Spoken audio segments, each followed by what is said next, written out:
오늘은 속회공과 에스더의 말씀을 통해서 우리 함께 말씀의 제목 한번 따라할까요? 역전의 은혜. 역전의 은혜라는 제목으로 함께 말씀을 나누겠습니다. 어저께 한국 프로야구 역사상 최초의 대기록을 앞둔 그런 아주 놀라운 일이 있었습니다. 이렇게 여자 권사님들은 사실 이렇게 스포츠 야구나 이런 거 별로 안 좋아하시는 분은 잘 모르시겠지만 야구를 좋아하는 사람들 사이에서 어제는 굉장히 특별한 날이었습니다. 왜냐하면 한국 프로야구가 이제 30년이 넘어가고 있는데 최초의 기록이 일어날 뻔한 날이었거든요. 왜냐하면 어저께 기아와 롯데의 경기가 있었습니다. 둘이 또 라이벌이기도 하고 굉장히 인기팀이기도 한데 두 팀이서 이제 6시 반에 경기를 시작했는데 4회 초가 됐는데 몇 대 몇이었냐면 기아가 롯데를 14대 1로 이기고 있었습니다. 너무 놀라시는데 그렇죠. 원래 4회인데 이렇게 14점까지 내는 경우는 극히 드문 일이에요. 그래서 14대 1이 야구는 9회 말까지인데 4회에 이미 14점을 냈기 때문에 대부분의 감독들은 그 정도 됐으면 그냥 경기를 포기하고 잘하는 투수보다는 약간 패전조나 그냥 좀 잘 못하는 투수를 내보내고 다음 경기를 준비하는 것이 관례입니다. 그런데 14대 1이던 점수 차가 그 다음에 조금씩 좁혀지기 시작하는데 8회쯤 됐는데 15대 14로 역전을 해버렸어요. 한국 프로 역사상 13점 차를 역전해서 이긴 경기는 단 한 번도 없었습니다. 역대까지 최고 신기록은 10점 차를 뒤집은 경기가 있었어요. 근데 13점 차를 뒤집은 거예요. 8회였습니다.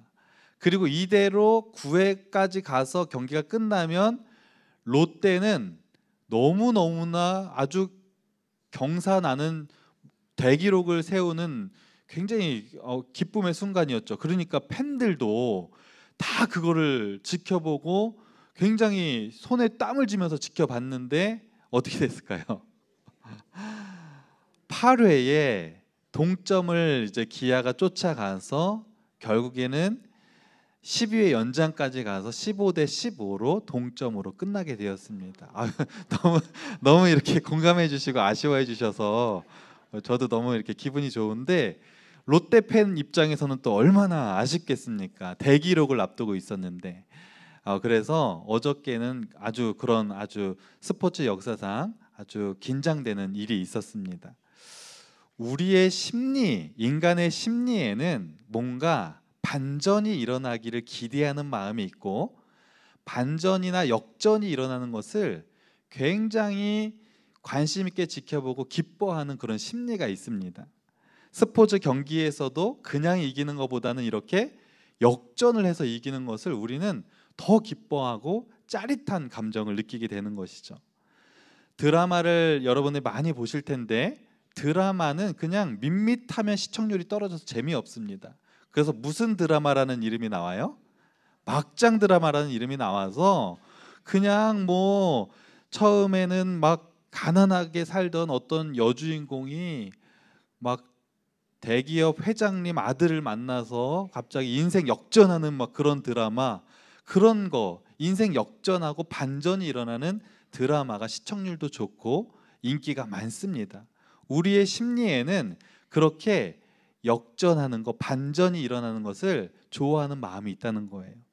오늘 본문에 나오는 이 에스더의 말씀이 아주 재미있습니다.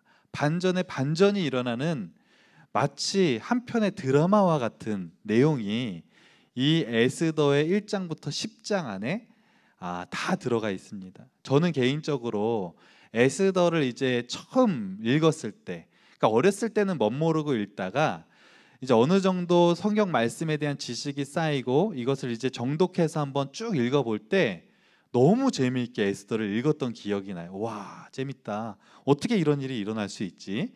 그러면서 굉장히 큰 은혜를 받았던 기억이 있습니다. 우리는 이 에스더의 말씀을 너무나 오랫동안 어려서부터 또 여러분이 오랫동안 신앙생활 하면서 다 들어와서 이 스토리는 너무나 잘 알고 있을 것입니다.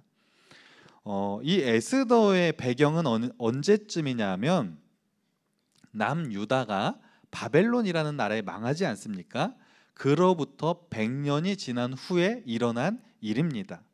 그러니까 에스더가 기록될 당시에 남유다 백성들은 이제 식민지 생활을 이제 하고 있을 때죠. 그런데 포로로 바벨론에 다 끌려갔는데 바벨론이라는 나라가 망하고 페르시아라는 나라가 바벨론을 무너뜨리고 이제 이스라엘 남유다의 백성들은 페르시아의 속국으로 127개의 도에 흩어져서 살고 있었습니다. 그 시기에 이제 하만이라는 사람이 음모를 꾸며서 이스라엘 백성들이 이제 죽을 위기에 처하게 되고 왕비였던 에스더를 통해서 이제 이스라엘 백성들이 구원받게 되는 이야기가 오늘 에스더서의 전체적인 내용입니다.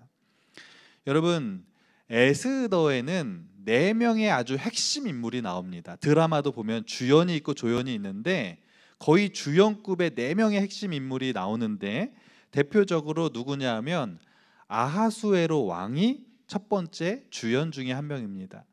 이 왕은 그 당시 페르시아의 왕이에요. 그러니까 페르시아의 나라는 그 당시에 세계에서 최고 강대국이었거든요. 세계에서 최강대국의 왕이니까 그 권력이 얼마나 크겠습니까? 아하수에로 왕은 세계 최고의 왕이었습니다. 그런데 나라를 잘 다스리는 왕이기보다는 이 왕은 좀 변덕이 심하고 또 굉장히 즉흥적인 왕이었어요. 그래서 어떤 일이 있었냐면 자기의 왕비가 와스디라는 그런 왕비가 있었는데 어느 날 술자리로 이렇게 불렀는데 어느 이유에서인지 오지 않았습니다. 그랬더니 갑자기 화가 나서 그냥 왕비를 폐위시켜 버렸어요. 그러니까 굉장히 참을 수도 있고 좀 다른 방법도 있을 텐데 즉흥적으로 막 이렇게 하고 변덕도 심한 그런 대표적인 왕이었습니다. 두 번째 등장인물은 하만입니다. 드라마로 치면 드라마에 나오는 가장 악역 중에 악역, 가장 나쁜 사람이 바로 이 하만입니다. 사실 에스더는 이 하만 때문에 좀 더 재미있게 읽어지게 되는 것 같아요. 이 하만은 기회주의자고 높은 사람한테는 굉장히 아부하고 자기보다 낮은 사람들에게는 굉장히 갑질을 하고 못살게 구는 교만하고 악한 사람이 이 하만이라는 사람이었습니다. 아부를 얼마나 잘하는지 그 페르시아라는 나라의 왕의 오른팔의 자리까지 올라가고 아하수에로 왕이 이 하만이라는 신하를 가장 신뢰하는 그런 신하로 그렇게 여기게 됩니다. 그리고 하만은 2인자니까 거의 총리의 역할을 하니까 얼마나 막강한 권력이 있겠습니까? 왕이 얼마나 이 하만을 신뢰하면은 이스라엘을 그건 이제 좀 이따 얘기하겠지만 이 하만이 결국엔 이스라엘을 말살시키는 그런 조서까지 왕의 도장을 찍어서 그렇게 이스라엘을 괴롭히는 사람이 되기도 합니다. 세 번째 등장인물은 모르드게라는 사람이죠. 유대인의 지도자 중에 한 사람이었고 하나님을 향한 믿음이 있었을까요, 없었을까요? 믿음이 좋았을까요, 안 좋았을까요? 믿음 좋은 사람이었어요. 그러니까 그리고 또 민족을 사랑하는, 나라를 사랑하는 대표적인 사람이어서 하나님 앞에 간절히 기도했던 사람이었고 에스더의 사촌 오빠이자 에스더가 왕비가 되는데 결정적인 역할을 한 사람이 이 모르드게입니다. 그리고 모르드게의 직업은 왕궁에서 일하는 신하인데 직책도 어느 정도 있었던 것 같습니다. 네 번째 등장인물은 오늘의 주인공 에스더죠. 우리가 너무나 잘 아는 에스더. 주인공이고 페르시아 제국의 왕비입니다. 여러분, 유대인은 지금 페르시아랑 어떤 관계에 있어요? 식민지 속국으로 있는 거예요. 그 속국의 나라의 한 여인이 페르시아 강대국의 나라의 왕의 왕비가 됐다는 것은 인생 역전한 거죠. 이거는 정말 엄청난 신분 상승이고 대단한 일입니다. 그런 왕비의 역할을 했던 사람이 에스더이고, 유대인들을 죽음에서 하나님 앞에 믿음과 기도로 용기로 구해낸 여인이 되겠습니다. 이 네 명의 등장인물이 등장하는데, 지금 우리가 속해 공과를 4주 동안 이 오늘까지 4번을 이 에스더에 대해서 배우고 있어요.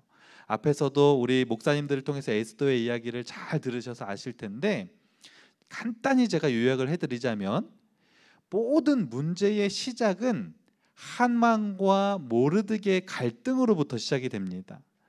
하만과 모르드게가 어떤 갈등이 있었는지 앞전에서 목사님들이 설명을 해주셨는데, 이 하만은 막강한 권력을 가지고 있고 왕의 전적인 신임을 가지고 있었는데, 이게 어느 정도였냐면 왕이 백성들에게 이렇게 명령한 거예요.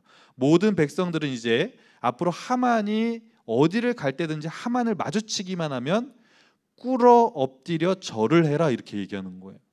그냥 인사하는 것도 아니고 하만이 지나가면 왕도 아닌데 꿇어 엎드려서 절을 해야 되는 거예요. 신하들은 불만이 많았겠죠. 같은 신하인데 신하끼리 물론 직책이 높지만, 아니 왕도 아닌 신하한테 꿇어 엎드려 절을 하다니. 근데 왕의 명령이니까 어떻게 해요? 할 수밖에 없었어요. 왕궁에서 왕궁 문에 이제 왕궁 문에서 일을 하던 모르드게가 하만이 지나오는데 절을 하지 않았어요. 하만이 화가 났을까요, 안 났을까요? 화가 단단히 났죠. 다 절하는데 넌 뭔데 나한테 절을 안 해? 그러면서 그를 당장 죽이고 싶었지만 보는 눈도 있고 자기가 위치가 있었기 때문에 이 하만이 모르드게를 죽이기 위해서 계획을 짭니다. 그리고 이 계획을 알고 하만이 너무 미우니까 하만만 죽이려고 한 게 아니라, 여러분 아시다시피 누구를 다 죽이려고 해요? 유다 백성들을 다 죽이기 위해서 음모를 꾸미게 됩니다. 그래서 완전히 유다 백성들은 초비상이 일어났죠. 그때 이제 하나님께서 에스더를 통해서 이제 그 위기에서 구하시는 장면이 있는데, 모르드게와 에스더와 모든 백성들이 금식을 하며 기도를 했고 왕의 마음을 움직였고 하만의 모든 음모는 들통을 나게 됩니다. 그리고 하만이 모르드게를 죽이려고 했는데, 어떻게 죽이려고 했는지, 그 죽이려고 하는 그 죽이는 방법이 너무 끔찍한 거예요. 23m가 됐죠. 23m 정도 되는 엄청난 그 막대기에 이 모르드게를 거기에다가 매달아서 죽이려고 했던 거예요. 그런데 누가 거기다 죽었어요? 하만이 거기에 달려서 죽게 되는 그런 일이 일어나게 된 거죠. 그리고 나서 오늘 본문이 시작됩니다. 우리 1절 말씀, 어떤 일이 있었는지 다 같이 한번 읽어볼까요? 시작. 그날 아하수에로 왕이 유다인의 대적 하만의 집을 왕후 에스더에게 주니라. 에스더가 모르드게는 자기에게 어떻게 관계됨을 왕께 아뢰었으므로 모르드게가 왕 앞에 나오니. 아멘. 하만이 이제 죽었습니다. 죽은 후에 아하수에로 왕은 이제 하만의 음모를 알게 되었잖아요. 근데 그 음모를 누가 결정적으로 알게 한 거예요?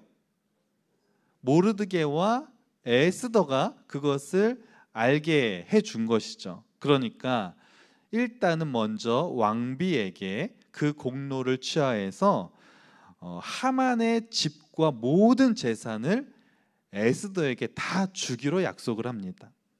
고대 근동 국가에서 어떤 사람이 큰 범죄를 저지르게 되면은 그 사람을 처형했을 때 그가 가지고 있는 모든 재산은 왕에게 귀속되게 되어 있습니다. 왕은 그 모든 재산을 자기가 가질 수도 있었지만, 그 모든 재산을 음모를 밝혀내는데 결정적인 공로를 취한 이 에스더에게 다 주기로 약속을 한 것이죠. 하만은 그 당시에 상상할 수 없을 정도의 엄청난 재산을 가지고 있었어요. 권력이 막강하게 있으면 좋았겠죠. 재산이 얼마나 많이 있었겠습니까? 그 모든 재산을 다 에스더에게 줬기 때문에 에스더는 하루아침에 뭐가 됐어요? 부자가 됐습니다. 왕비도 됐고 부자도 됐고, 얼마나 그냥 인생 역전이 그냥 더블로 일어난 거예요. 그렇게 되고 싶으세요? 예. 인생 역전하고 싶은 분도 있으실 텐데 에스더가 바로 그런 사람이었어요. 그런데 그리고 나서 에스더가 이제 또 했던 행동이 하나 있는데, 드디어 왕에게 하고 싶었던 말을 하는데 어떤 말을 했을까요? 자기가 숨기고 있었던 한 가지 비밀을 왕에게 밝힙니다. 그건 뭐였냐면 자기의 사촌 오빠였던 모르드게와 자기의 관계를 밝히는 거였어요. 사실 지금까지 사촌 오빠 모르드게와 자기의 관계를 왕이 모르고 있었습니다. 그리고 자기가 유대인이라는 것도 왕에게 얘기하지 않았어요. 왜냐하면 자기가 유대인이라는 것을 미리 알렸을 경우에 우리 민족을, 내 민족을 구하는 것에 방해가 될 수 있었기 때문에 에스더는 그것을 끝까지 비밀로 하다가 나중에 그것을 말하게 됩니다. 그리고 지금 하만이 죽은 시점에서 왕에게, 왕이시여, 사실 이 모르드게는 저의 사촌 오빠입니다. 이 하만의 음모를 밝히는데 결정적인 역할을 한 사람도 이 모르드게, 우리 사촌 오빠입니다. 그러면서 자기의 사촌 오빠의 공로를 이렇게 왕에게 얘기를 해주게 됩니다. 그 얘기를 들은 왕이 어휴 그러냐 그러면서 놀라운 행동을 한 가지 합니다. 어떤 행동을 하는지 2절 말씀을 한번 읽어볼까요? 시작. 왕이 하만에게서 거둔 반지를 빼어 에스더가 모르드게에게 하만의 집을 관리하게 하니라. 아멘. 왕이 모르드게가 너무 잘한 일을 이제 얘기를 들었을 때, 내가 너무나 사랑하는 왕비를 도와준 사람이잖아요. 내가 너무나 사랑하는 왕비의 사촌 오빠라고 하잖아요. 그러니까 얼마나 또 잘해주고 싶은 마음이 들었겠습니까? 잘해주고 싶은 마음이 들었는데 잘해줘도 너무 잘해주는 거예요. 어떻게 잘해주냐면 하만이 끼고 있던 인장 반지를 모르드게에게 줘버립니다. 이건 뭔 뜻이냐면 왕의 인장 반지를 신하에게 준다는 것은 왕의 막강한 권한을 신하에게 준다는 거예요. 그러니까 다시 말하면 하만이 가지고 있던 총리의 역할을 모르드게에게 완전히 그 권한을 부여했다는 것입니다. 그냥 속국에 속해 있는 말단 왕궁의 신하였던 모르드게가 한순간에 뭐가 됐어요? 페르시아 최고 강대국의 왕의 2인자, 오른팔, 총리 대신이 되는 인생 역전이 모르드게에게도 일어나게 되었다는 것입니다. 여러분, 그리고 에스더는 왕에게 받은 자기의 집과 재산을 사촌 오빠인 모르드게에게 관리를 하게 합니다. 사실 말이 관리하게 한 것이지 왕비는 그것을 굳이 가질 필요가 없어요. 왕국에서 이미 잘 살고 있거든요. 그래서 오빠에게 그걸 줬다는, 그것을 관리하겠다는 것은 모르드게에게 그 모든 재산을 주었다는 것입니다. 그러면 모르드게도 지금 갑자기 뭐가 됐어요? 부자가 된 거예요. 권력도 생기고 부자도 되었습니다. 모르드게와 에스더는 죽음의 위기에서 완전히 역전되는 축복의 은혜를 경험하게 된 줄로 믿습니다.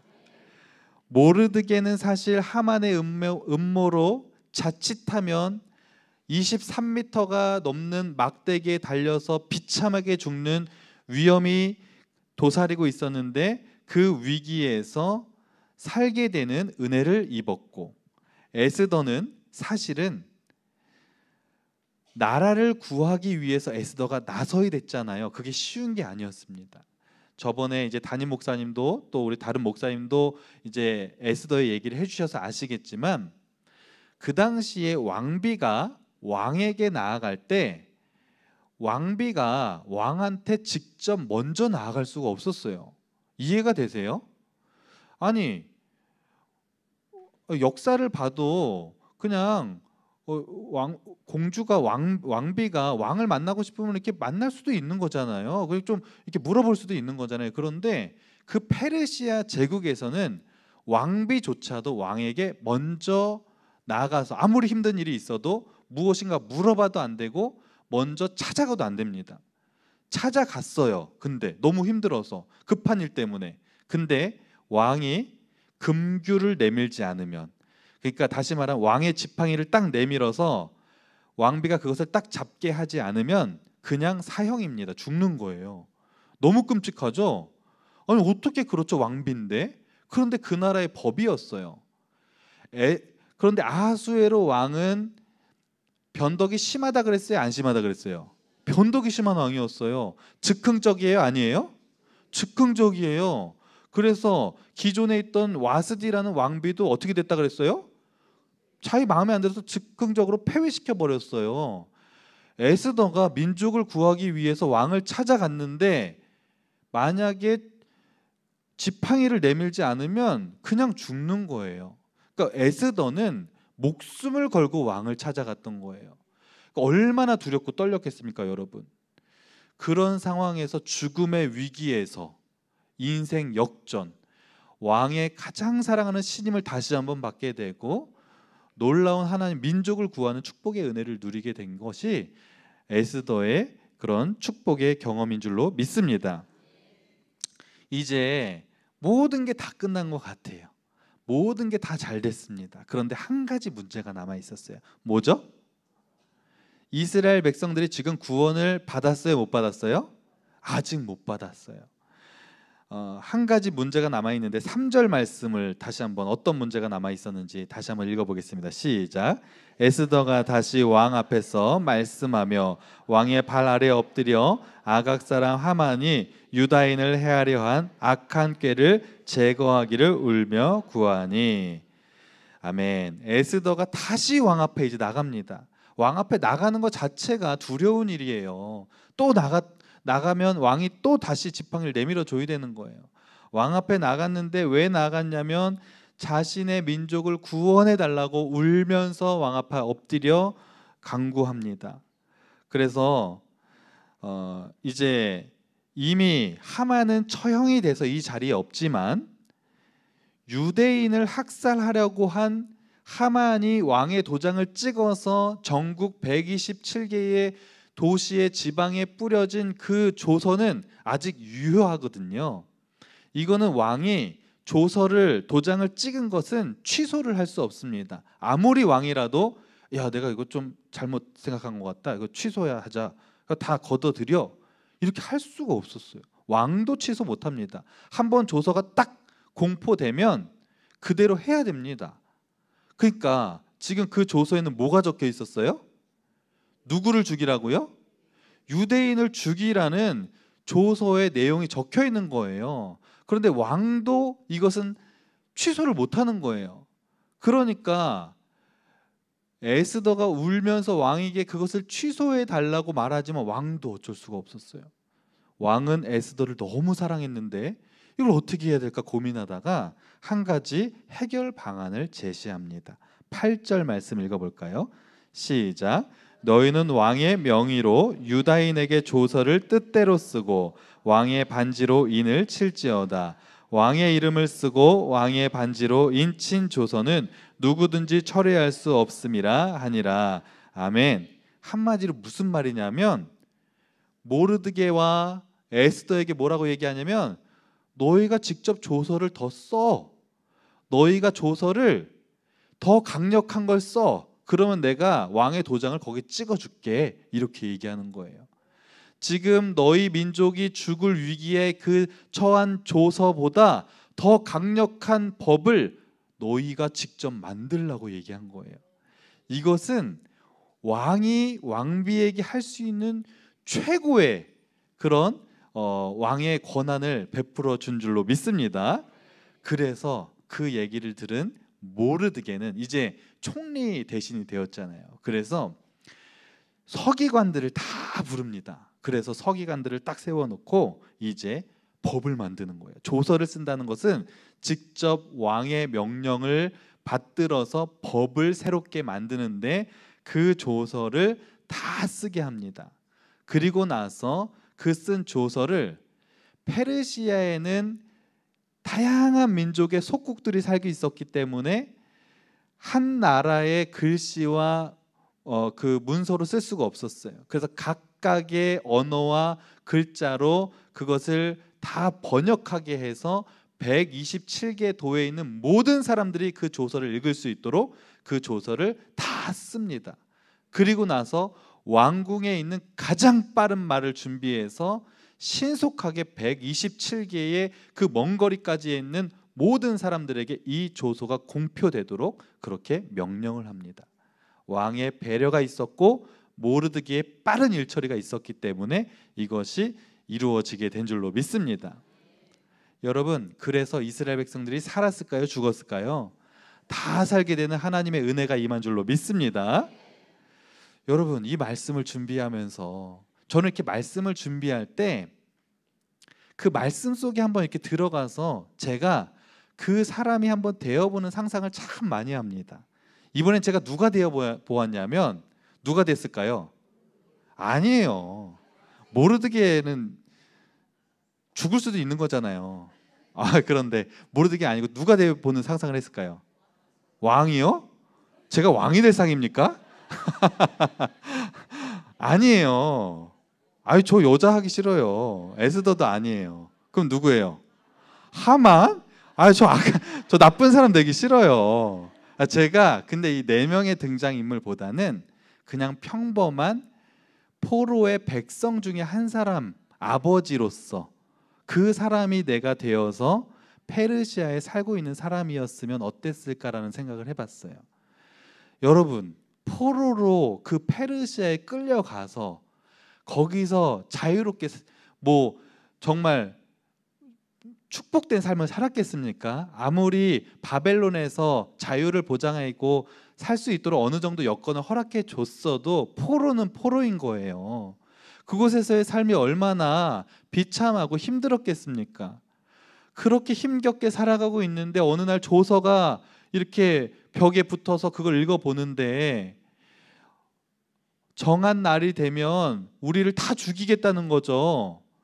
그러니까 그 조서를 본 후에 아빠의 심정이 어떻겠어요? 우리 가족 이제 그날이 되면 다 죽는데 왕이 내린 조서는 취소할 수도 없는 거 알고 있는데 어떻겠어요? 그 심정이. 내 사랑하는 가족들과 우리 민족이 완전히 없어지는 그런 위기 앞에서 마음이 얼마나 힘들었겠습니까? 그때 유다 백성들이 할 수 있었던 건 단 한 가지밖에 없었습니다. 뭐였을까요?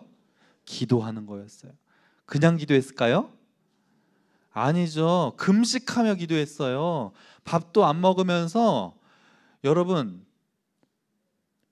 나 그냥 가만히 있으면 죽는데 기도가 간절했겠어요? 안 간절했겠어요? 얼마나 간절했겠어요? 그냥 금식하면서 목숨을 걸고 기도를 하지 않았겠습니까? 그렇게 기도했을 때 하나님이 모르드게를 통하여서 에스더를 통하여서 왕의 마음을 바꾸시는 그런 은혜를 베푸셔서 하만의 음모를 파헤치게 하시고 이스라엘 민족을 구하는 은혜를 이스라엘 민족에게 부어주신 줄로 믿습니다. 오늘 새벽에도 김보경 목사님이 이런 말씀을 하셨죠. 하나님의 기적은 문제와 함께 시작된다. 이 말씀을 듣는데 하나님의 음성으로 들렸어요. 저는 굉장히 은혜를 받았거든요. 문제의 기적의 시작은 뭐와 함께 시작된다고요? 문제와 함께 시작되는 거예요. 여러분, 지금 오늘도 수요 예배 드리러 나오셨는데 여러분 마음속에 문제 있어요, 없어요?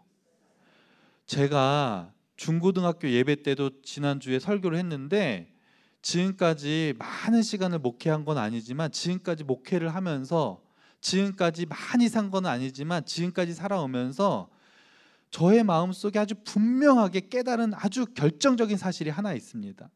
정말 시간이 갈수록 매년마다 이것을 제가 마음속에 너무 깊이 깨닫게 돼요. 한 사람도 문제가 없는 사람이 없다. 단 한 사람도 힘들지 않은 사람이 없다. 아멘 하십니까? 공감하십니까? 여러분, 마음속에 혹시 힘들 때 이런 생각 들죠? 나는 이렇게 힘든데 저 사람들은 뭐가 좋다고 저렇게 웃고 있지?